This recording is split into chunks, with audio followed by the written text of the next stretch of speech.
امام علی علیہ السلام اپنے چاہنے والوں کے نزدیک یہ فرما رہے تھے کہ تقدیر اور نصیب میں فرق ہے. کچھ چیزیں تقدیر میں ہوتی ہیں تو کچھ نصیب میں.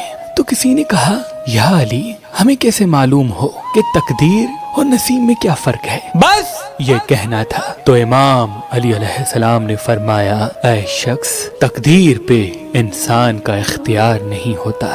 جیسے تم اپنی ماں تبدیل نہیں کر سکتے، جو تمہاری ماں ہے زندگی بھر وہی رہے گی. تم اپنا باپ تبدیل نہیں کر سکتے، تم اپنے پیدا ہونے کے لمحات تبدیل نہیں کر سکتے.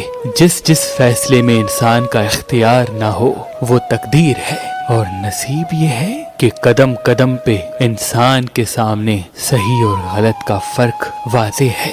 جو فیصلے انسان اپنے لیے کرتا ہے، جس چیز پہ انسان اپنا اختیار رکھتا ہے، وہ سارے فیصلے انسان کے آنے والے نصیب کو بہتر یا بدتر بناتی ہیں. تو اس نے کہا یا علی، مثلا امام علی علیہ السلام نے فرمایا جیسے کہ والدین اپنی اولاد کو پڑھانا چاہتے ہیں، لیکن اولاد اپنے علم پہ توجہ دینے کے بجائے اپنی خواہشات کے پیچھے بھاگتا رہے، تو یہ اس کا فیصلہ ہے، قدرت کا نہیں. اس غلط فیصلے کے انجام کو نصیب کہتے ہیں. اور جیسے انسان اپنی خواہشات پوری کرنے کے لیے غلط طریقے سے دولت کماتا ہے، اس غلط طریقے کے انجام کو نصیب کہتے ہیں. اے شخص، یاد رکھنا اللہ کسی کا برا نہیں کرتا. انسان کے غلط فیصلے انسان کا برا کرتے ہیں. تو اس نے کہا یا علی، اگر کوئی صحیح فیصلے کرتا رہے پھر بھی اس کی زندگی تکلیفوں سے بھر جائے تو پھر؟